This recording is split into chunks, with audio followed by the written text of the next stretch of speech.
यो नमः हरि ओम पूर्णमदः पूर्णमिदं पूर्णात् पूर्णमुदच्यते पूर्णस्य पूर्णमादाय पूर्णमेवावशिष्यते। ओम शांति शांति शांति। कल गुरु जी का दूसरा प्रवचन, पहला प्रवचन का अंतिम भाग बाकी है। आज 11 मार्च डेट है, तो यहाँ से शुरू करते हैं। तो गुरु जी यहाँ कह रहे थे वाणी जो है अग्नि है। वाणी, सब लोग तो मौन ही नहीं रह सकते, बोलना तो पड़ेगा, लेकिन ऐसा बोलो कि तुम्हारा शब्द दूसरे के हृदय में पीड़ा ना पहुंचाए, दूसरे का हृदय प्रसन्न करे। वाणी का देवता अग्नि है, इसलिए यदि अग्नि को बिना विचार के कहीं फेंक दोगे तो वो अग्नि भी जलाएगी। इसलिए अग्नि विचार से ही अग्नि लाभ पहुंचाएगी। इसी प्रकार वाणी का प्रयोग यदि विचार से करोगे तो ये शब्द रूपी जो अग्नि है जिसके हृदय में जाएगी उसे शांत करेगी।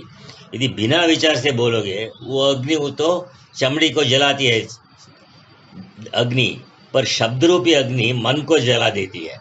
तो मन यदि जल गया तो जीवन नीरस हो जाता है। अपनी पत्नी ही यदि मीठा नहीं बोलेगी तो कहोगे घर में रहकर क्या करेंगे, इससे तो स्मशानी अच्छा है। तो संत तुलसीदास अपने समय के महान संत थे, वो कहते हैं वाणी करण एक मंत्र है, तज दे वचन कठोर। तज मैंने त्यज दे, बिड़ो। किसी को यदि वश में करना हो तो कठोर वाणी मत बोलो। विचार आता है ना, विद्वान कैसे बोलता है। विद्वान की वाणी अर्थवत प्रत्ययवत होनी चाहिए।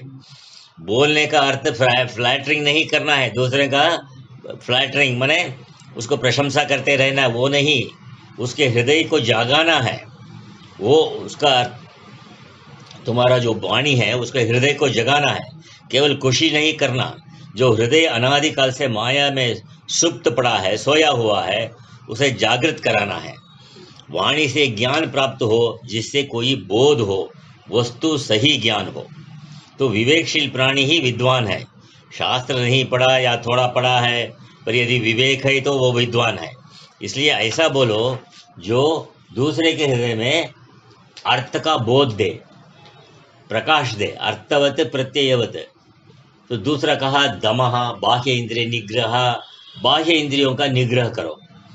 शमः दम उपरति, तो उपरति उपरमता माने मुमुक्षु उपराम होकर रहे। उपराम माने सभी में इन्वॉल्व होने का जरूरत नहीं है, जहाँ तुम्हारा जरूरत है वहाँ सिर्फ वहाँ इन्वॉल्व हो। लोक दृष्टि में देखो तो जैसे नए नए लड़की की शादी हुई, पहली बार ससुराल में नखरे से खाता है कौन, वो जमाई। सासू खाना देती है पर खाता नहीं, कौन, जमाई। वासना का गैस तो है ही। सासू पूछती है पेट में पीड़ तो है ना, नहीं है ना, तो कहता है कुछ चाहिए। आजकल का जमाई कहता है अमेरिका भेज दो। सासू फर्स्ट क्लास है तो अमेरिका भेज देगी, सेकंड क्लास है तो फ्लैट मांग लेगा। और पुराने ज़माने में भैंस मांगते थे, आजकल मोटरसाइकिल मांग लेते हैं। कहते हैं ऑफिस जाने के लिए बड़ी दिक्कत होती है, तो खाने से नखरा किया तो सासू ने क्या क्या देने को तैयार हो गई। तो कहीं हरियाणा का जाट होता तो जो आधा छट कर खा जाता, 1 डजन मालपुआ एक ही बारे में छट कर खा जाता। तो क्या निकला, इस जगत में यदि ऐसे ही मुक्कड़ होकर माने वैराग्य से रहोगे तो ये माया भगवती तुम्हें कुछ देने वाली नहीं है। नहीं तो थोड़ा उपराम होकर रहो।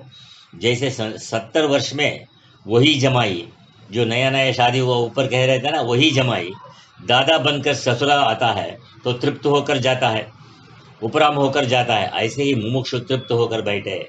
सभी भोग तुम्हारे लिए ही नहीं, सब चीज़ अपना अपना भोग लेकर आए हैं। अपना हिस्सा लो प्रारब्ध के अनुसार। व्यर्थ की आशा मत करो, व्यर्थ की वासना, व्यर्थ की स्पृहा नहीं होगी तो मन शांत रहेगी, तो एक आनंद रहेगा। इस शांति काल का आनंद ही ब्रह्मानंद है। इस जगत में तुम्हें किस वस्तु का आनंद मिल रहा है, ये आनंद किसी बाह्य वस्तु का नहीं है, ये तुम्हारा अपना ही आनंद है। शम दम उपरति तितिक्षा, और चौथा हो गया तितिक्षा, सहनशीलता, सहिष्णुता। शीत उष्ण सर्दी गर्मी सुख दुख सहन करने की क्षमता। सहनशील होकर रहो, जीवन में सुख भी आएगा, कभी दुख भी आएगा, मुमुक्षु इससे घबरावे नहीं, सहन करे। इसको तितिक्षा कहते हैं। शमदम उपरति तितिक्षा और श्रद्धा समाधान, ये जो मन है अनादिकाल से संसार में बचा बचा रहने के कारण चंचल बना रहता है। भगवान कृष्ण को आस्तिक जगत भगवान मानता है, अर्जुन उस कृष्ण के साथ ही रहता है। पर जब कुरुक्षेत्र के मैदान में वही अर्जुन पहुंचा, इधर उधर देखा, सब अपना वंश है, अपना ही परिवार है, मोह उत्पन्न हो गया। क्या मैं वंश उच्छेदन करने आया हूँ? तो अर्जुन इसे महा पाप समझता है। मोह से विचलित होकर कहता है चंचलम मन कृष्ण। अर्जुन रोता है। तो भगवान के साथ रहने पर भी ज्ञान नहीं होता, मन शांत नहीं होता, ज्ञानी के साथ रहने से नहीं हो जाता। इसके लिए उपदेश की आवश्यकता होती है। ज्ञानदाता गुरु ही है। शास्त्र में गुरु की महत्ता का व्याख्यान इसलिए किया है क्योंकि सद्गुरु ही हृदय में ज्ञान की ज्योति जगाता है। हजार सूर्य भी उदय हो जाए तो ज्ञान का प्रकाश नहीं हो सकता। ये प्रकाश तो गुरुमुख के श्रवण करने पर ही किसी भाग्यशाली को प्राप्त होता है। इतना करने पर भी यदि मुमुक्षु तत्व को समझने में अशक्त हो तो भी श्रद्धा को नहीं छोड़े, श्रद्धा से श्रवण करता रहे। इस महान विद्या को सुनो, बार बार श्रवण करो, मनन करो। श्रद्धापूर्वक मनन करने से हृदय में ब्रह्म विद्या का उदय होगा। विद्या आने से अविद्या भाग जाएगी, तो अविद्या के रहते ही तत्व का प्रकाश हृदय में हो जाता है। इसलिए इस महान विद्या का हृदय देश में ध्यान करो। ये 7वें अध्याय में भगवान सनत कुमार ने नारद जी को भूमा विद्या का उपदेश दिया था। अब इस 8वें अध्याय में दहर विद्या के विषय में विचार करेंगे कि वह मन को कहाँ मन को कहाँ धारण करना है, वो दहर आकाश में। इसलिए दहर विद्या आया है। तो इसलिए कहते हैं, अगले मंत्र भी आया है, वही मंत्र है। तो हम लोग यहाँ दहर विद्या का विचार कर रहे हैं। ये विद्या अद्भुत मालूम होता है, किंतु ऐसा नहीं। दहर माने हृदय। इस हृदयाकाश में उसका ध्यान करो, जो जगत का सत्य जीवन है। जिस सत्य के बिना जीवन नहीं है, सत्य के बिना ये जगत जीवित कैसे रह सकता है? तो जैसे हमारे हाथ में एक गुलाब का फूल है, इसका जीवन जो रसात्मा है, इसके बिना ये फूल सड़ जाएगा। और इसी प्रकार इस संपूर्ण ब्रह्मांड का सत्य जीवन जो आत्मा है, वो तुम्हारे हृदय के अंदर है। दहरो अस्मिन अंतर आकाशः तस्मिन यद अंतः तद अन्वेष्टव्यम। तो श्रुति का अभिप्राय है, इस ब्रह्म का मुमुक्षु अपने हृदयाकाश में ध्यान करे। विचार आता है कि जिसको ब्रह्म का साक्षात्कार हो गया, उसका कहीं आना जाना बनता नहीं है। कि इससे संशय भी हो सकता है। आना जाना जीव दृष्टि है। जीव देह के अहंकार में बंधा हुआ है, इसलिए वो देह आता जाता है। इसलिए उसको अपने को भी देह के साथ संबंध करने से वो अपने को भी आना जाना वाला समझ जाता है। लेकिन आत्मा कहीं आता भी नहीं, जाता भी नहीं, इसलिए वो इधर उधर भटकता फिरता नहीं।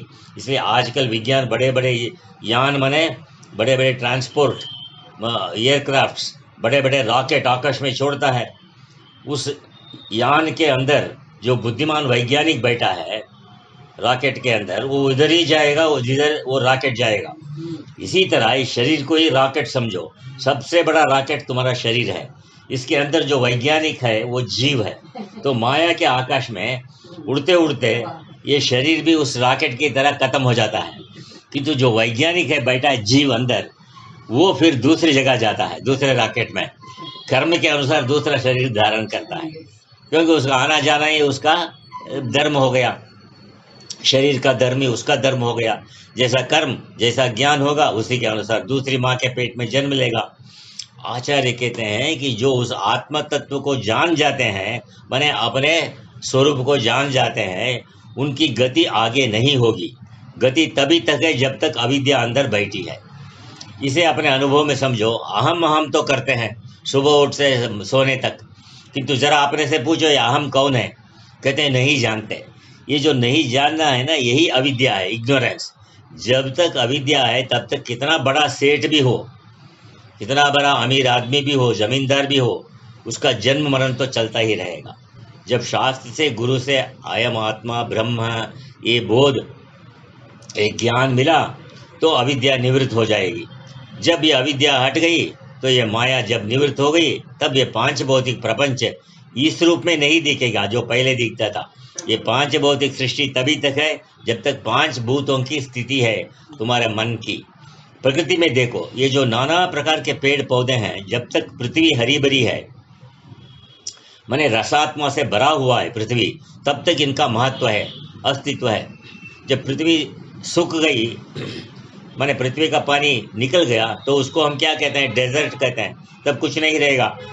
इसी प्रकार जब तक अविद्या है तब तक तो जीवों का जन्म मरण चलेगा, किंतु जब अविद्या निवृत्त हो गई तो कुछ नहीं रहेगा। एक दूसरा दृष्टांत देते हैं आचार्य, वायु अग्नि। जैसे कभी आंधी चलती है, तूफान, भवंडर, पहले वो बादलों में बड़े जोर से बिजली चमकती है, बिजली के प्रबल हो वेग से चमकने पर वायु में भवंडर तूफान आता है और अग्नि शांत हो जाती है। कब? जब ईंधन खत्म हो जाता है। जो भी ईंधन लगाया वो जब खत्म हो गया तो अग्नि अपने आप ठंडी हो जाएगी। इसी प्रकार हृदय आकाश में जब ब्रह्माकार वृत्ति के द्वारा आत्मा का ब्रह्म रूप से बोध हो गया, तत्व बोध हो गया, तो तुम्हारी गति अवरुद्ध हो गई, समाप्त हो गई गति आने जाने का, मैंने जन्म मरण का। तुम्हारा जन्म मरण निवृत्त हो गया, तुम्हारा जन्म मरण का जो चक्कर था वो निवृत्त हो गया। इसको आगे और पढ़ाएंगे। ओम पूर्णमद पूर्णमिदं पूर्णात् पूर्णमुदच्यते पूर्णस्य पूर्णमादाय पूर्णमेवावशिष्यते। ओम शांति शांति शांति। हाँ, आज कहीं एक पेपर मिला, उससे पढ़ लेता हूँ 3 शब्द। ये प्रवचन गुरुजी का ही ये है, लेकिन ये प्रवचन से संबंधित नहीं। कहते हैं परमात्मा अपने सतरूप से आकाश सहित संपूर्ण ब्रह्मांड को व्याप्त किया है। मया ततम इदम सर्वम, भगवद गीता में कहा है। इसी तरह मनुष्य शरीर में भी व्याप्त किया, सब जगह में। सब मनुष्य शरीर को भी, ब्रह्मांड में ही है ना मनुष्य शरीर, और चित्त रूप से संपूर्ण जीवों में स्थित है। शुद्ध ज्ञान और पूर्ण रूप से माने अपने स्वरूप से वो सचिद आनंद रूप हो गया, मनुष्य मात्र में स्थित है आनंद रूप से।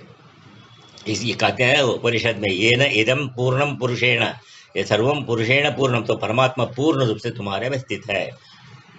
इसो इन उपरयुक्त वचनों के आधार पर ही वेदांत मनुष्यों को जीव ईश्वर का एकता का प्रतिपादन करती है। ओम